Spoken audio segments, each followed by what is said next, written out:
In this video, I'll tell you how you can get iOS launcher on Redmi phone. You will be able to download iPhone theme. To get that, first of all navigate to your Play Store application and search for Launcher OS. Tap on this search button and right here you can see the Launcher OS application. Tap on this icon and tap on install. You can see that it has 50 million plus downloads. Wait for few seconds and the application will be downloaded.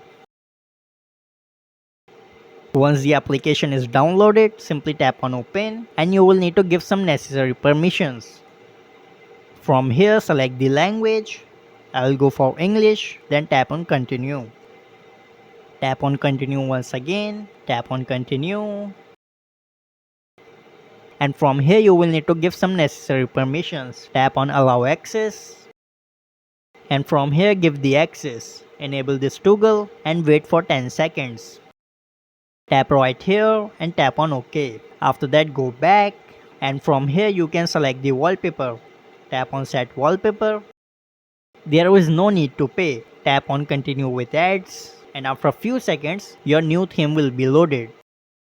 Tap on get started and tap on set as default and from here select this launcher and set as default. Now as you can see that we have successfully downloaded iPhone theme. So that's how you can get iOS launcher on Redmi phone. So that's it for this video. If this video helped, subscribe.